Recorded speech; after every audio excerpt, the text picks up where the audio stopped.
The Investment Promotion Bill stands as a legislative initiative designed to foster sustainable economic development and growth by facilitating the mobilization and attraction of both domestic and foreign investments.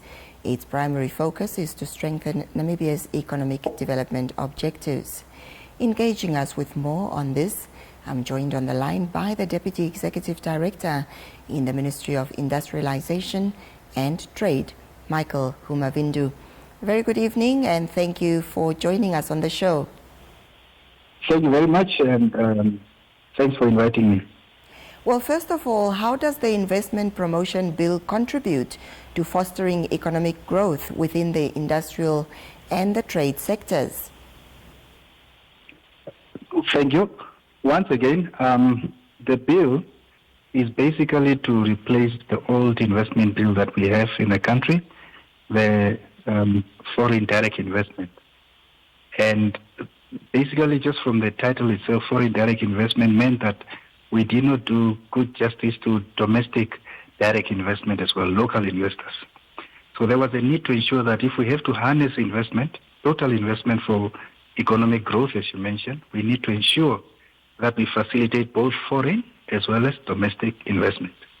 Then the second point was to ensure that the investment that we promote and bring into the country should be sustainable. It should create jobs. It should ensure that we create sectoral diversification. We should not only depend on natural resources as a country. We should see investment in some of our key sectors that we want, agriculture, for example, so that we ensure that we can then have a broad-based growth for our country. So briefly elaborate on the specific provisions within the Investment Promotion Bill that are aimed at attracting foreign investments. One key thing that is very important in terms of the provision is for the first time to ensure that we introduce what we call investor obligations. That means that as we facilitate you into our country, as we provide you with incentives, as we provide you with a space, industrial land, for example, for you to come and set up your business, we also request that you also ensure that you are obligated to ensure that your investment is sustainable. We obviously would not want to see, in the past we saw investments like Ramatex, for example, leaving the country overnight. So we do not want that to happen anymore. We want to ensure that both the country facilitates your incoming or facilitate you as a domestic investor, but then you are committed to the country. You create jobs. You do not just up and leave, but you ensure that we have a dialogue, and that is also now coming to issues of effective arbitration. In the bill, there is provision for that. We make sure that even if you transgress an investor, there is so much white space for you to appeal to the minister, to appeal to the high courts, so that you are able then to feel comfortable doing your investment in this country. So in what ways would you say the ministry addresses challenges that are related to foreign domination in the industrialization and trade landscape? It is true that we have received over the years a lot of complaints from local investors in terms of that they feel like their space is being encroached on. And we basically have approached this matter from a two-pronged perspective. Firstly, we introduced what we call business inspectors or compliance inspectors in the bill. And basically that is to take the ministry's development economies that are in the regions, the 14 regions. We all have original representation as a ministry. And these will now be the members that will then go into the business landscape, investigate such complaints to see their validity, help ensure that business are also adhering to the laws and countries of this, to the laws of the country, and also ensure that whenever they need some support or help, those business investors or compliance officers then come through.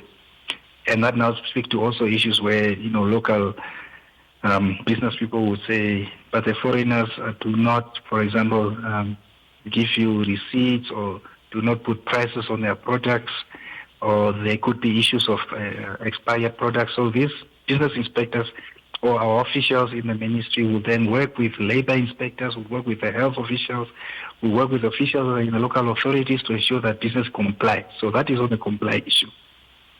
Now, on the other issue where we have aspects of local business are not given the space to trade, the bill introduces a concept called sector reservation.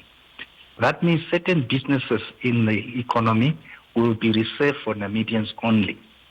So things like your barber shop, kindergartens, some aspects of agriculture would also not be allowed for foreigners to get into. Smaller retail shops, for example, which is quite a major topic of discussion in the country, would also be subjected to what we call sector reservation restrictions. In that way, then we try to do a formal approach to the matter as it has been raised by local Namibians, but we then try to ensure that it is balanced in terms of ensuring that there is compliance, because even you as a local entity, you must comply to business regulations, but then there's also sector reservation to ensure that we promote indigenous entrepreneurship. Dr. Humavindu, how does the Investment Promotion Bill align with the broader economic development goals of the ministry? Yeah, the ministry is basically mandated to drive, first of all, industrialization. So that means that the bill must bring in investment, both foreign and direct and domestic investment that promote industrial activities. As I said earlier, we want to see sustainable investment that goes into those sectors that we have identified as key for our country to diversify. Then the ministry is also mandated to drive domestic trade, meaning that the bill must ensure that the sustainable investment promotes standards, because we do not want to bring businesses that do not have the right standards for this economy or that end up creating uncompetitive behavior. And that is now aligned to what we call domestic trade and commerce aspects of the country. The third component of the ministry is obviously international trade, and that now is where the investment bill brings in foreign investors that can help us to get into continental, regional, and global value chains. So in the bill, we make provisions for what we call special investment or strategic investments. These are larger investments that have higher impact on the economy, that promotes value chains development, especially across the region or into the continent. As we know, we have the African Continental Free Trade regime now that is opening up the whole African market for all of us to trade into. So the bill has to ensure that strategic investment that come into this economy would allow us to trade across the borders and even to across beyond Africa in terms of global value chains. Fourthly, the ministry is obviously mandated for what the bill stands for, the investment policy. So the bill is basically the legislative implementing tool for investment policy that the ministry is mandated to. And we are also working on investment national policy as we speak. A draft will also be released in early 2024 so that both the bill and the policy then are aligned and they work towards ensuring that we have an investment agenda or philosophy within the ministry and the country at large that drives growth and development. Well, earlier on you touched briefly on the protection of the domestic industries, but how does the ministry balance the need for foreign investments with ensuring the protection and the promotion of local industries? Yes. The good thing about our bill, the Namibian investment bill, is that unlike other countries where you will see that they completely ban a whole sector, we were a bit more innovative in the sense that we introduce what we call parameters. So, for example, if we say that we are going to reserve retail sector for Namibians, we do not close the whole retail sector. We put what we call capital investment threshold. So any retail shop where you need up to 8 million Namibian dollars to set it up and below, then that is reserved for Namibians. Anything beyond that, it's open for both Namibian and foreign investors. We also have then also what we call a notification threshold, where we want to ensure that even if we have opened it up beyond a certain threshold, beyond a certain investment amount, there is a need for us to ensure that that investor who comes and invests at that higher level is also obligated to support what we call business linkages and ensuring that they can crowd in small and local businesses. So once again, the example of retail, I said up to 8 million is reserved for Namibians. Beyond 8 million, up to 300 million is open. But from 300 million upwards, we want you to notify the minister so that we can also help support and facilitate your investment, but also in our own way, ensure that your business create linkages to local businesses. So you might want to ensure that you work with some cooperatives that support agriculture. There's maybe a women group in Zambezi that produces mahangu, and we want to ensure that your business is then linked to that. So that is basically what Namibia is trying to do in terms of the investment bill and sector reservation, which is unlike the other many investment bills of other countries that basically just put a complete ban. So to conclude, Dr. Humavindu, how does the investment promotion bill address concerns that are related to technology transfer and knowledge sharing between foreign and local entities? Thank you very much. And that's a very, very good question, and a very, very hard question. And it's a question that most of us in what we call the Global South grapple with.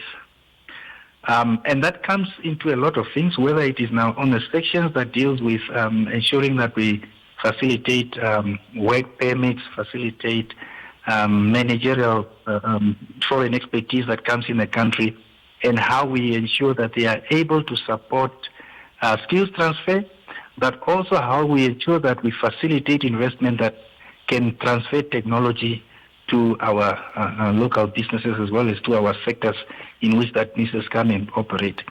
These things are very difficult. There are many examples in other countries. Some certain countries have restrictive mandates around it, ensuring that you are obliged to register at the Ministry of Trade and Industry in that country and show every year how you ensure technology transfer. Others are open. In our case, we are bringing those provisions within the investment in the national investment policy, but we are most likely also to bring it in what we are currently working on in terms of the informal economy and entrepreneurship policy that the minister also launched this month for stakeholder consultations. However, in the strategic investment provisions of the bill, I mentioned investor obligations. So one of the obligations that we will request from you is we facilitate you with incentives, as we facilitate you, for example, with industrial land, would be on technology transfer as well as skills transfer. And that is really where we hope that we are able to find amicable ground between the investor, but also the country that is opening itself for you to come and invest into. But it's a very delicate question. It's a very difficult question. Many countries are grappling with it. We obviously also appreciate and understand that not every investor would really just want to come and hand over their technical knowledge that they know. It's also not fair. So it's a matter of us finding a middle ground between the country as well as the investor that has that knowledge, whether it be managerial or be in terms of technology. Well, Dr. Humavindu, thank you for your time, sir. Thank you very much for inviting the ministry. We appreciate, and Happy New Year to everyone. The same to you. Thank you. Bye. That is Dr. Michael Humavindu. He is the Executive Director in the Ministry of Industrialization and Trade. He has been speaking to us about the investment promotion bill that, of course, will foster sustainable economic development and growth for our country.